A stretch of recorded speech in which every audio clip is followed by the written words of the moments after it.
नमस्कार मित्रांनो, मी गणेश मानकर इग्नाइट अकॅडमीच्या प्लॅटफॉर्मवर तुम्हा सर्वांचे मी स्वागत करतो। एमपीएससी कडून नवीन अपडेट आलेले आणि या नवीन अपडेटचा खूप मुलांना फायदा होणार आहे। बघा, महाराष्ट्र गट ब अराजपत्रित सेवा संयुक्त पूर्व परीक्षा म्हणजेच कंबाईन ग्रुप बी पूर्व परीक्षा 2025 चा फॉर्म भरायचा होता, परंतु त्याची आज लास्ट डेट होती। तर त्याची आता डेट जी आहे तर ती वाढलेली आहे। बघा, नुकतंच 21 ऑगस्ट 2025 रोजी आलेलं हे शुद्धीपत्रक आपल्याला जे आहे तर ते बघायला मिळतं। आता जे कोणी उमेदवार 25 साठी तयारी करत असतील तर त्यांच्यासाठी इग्नाइट अकॅडमीने प्रिलिम आणि प्रिलिम प्लस मेनच्या बॅचेस दोन्ही आपल्या प्लॅटफॉर्मवर जे आहे तर ते लॉन्च केलेले आहे। तर त्याच्यासाठी नक्की तुम्ही आपल्या ऍप्लिकेशनला व्हिजिट द्या आणि या बॅचेसला तुम्ही जॉईन करू शकतात। बघा, आता जी नवीन डेट असणार आहे तर ती किती असणार आहे? आता अर्ज सादर करण्याचा कालावधी हा 28 ऑगस्ट जो आहे तर तो असणार आहे। खूप सारे विद्यार्थ्यांना प्रॉब्लेम जो येत होता ना तो म्हणजे एनसीएलचा येत होता। म्हणजे आम्हाला पण विद्यार्थ्यांचे कॉल होते की सर मी जुने एनसीएल ने भरू का?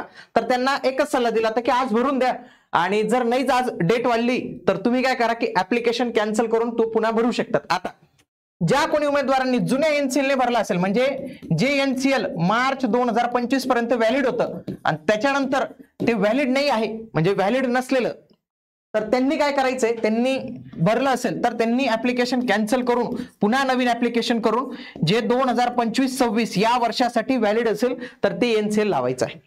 ज्यांचं ऑलरेडी 26 ला संपणार होतं, 27 ला संपणार होतं, 28 ला संपणार होतं, त्यांचा काही आता इश्यूज येणार नाही आणि ज्यांनी नवीन एनसीएल लावून केलं होतं तर त्यांना तो इश्यू येणार नाही। म्हणून एनसीएलच्या विद्यार्थ्यांना आता खूप मोठा दिलासा मिळालेला आहे, कारण की मुलांनी टाकलं होतं पण एनसीएल काढण्यासाठी उत्पन्नाचा दाखला लागतो, उत्पन्नाचा दाखला निघाला, मग आता एनसीएल निघालं, तर थोडासा कालावधी जो आहे त्याच्यासाठी आता गेलेला होता। तर व्यवस्थित पद्धतीने एनसीएल लावूनच फॉर्म भरा। या वर्षी ओपनला जागाच नाही आहेत जास्त, एसटीआयला तर नाहीच आहेत आणि बाकीच्यांना कमी आहेत, म्हणून तुम्ही तुमच्या प्रवर्गातूनच जे आहे तर ते फॉर्म भरायचं आहे। हे गृहीत धरूनच तुम्ही तुमचं एनसीएल काढण्यासाठी थोडा आणखी कालावधी भेटलेला आहे 28 तारखेपर्यंत, म्हणून लवकरात लवकर ज्यांच्याकडे एनसीएल नसेल त्यांनी एनसीएल जे आहे तर ते काढून घेणे इथं गरजेचे असणार आहे।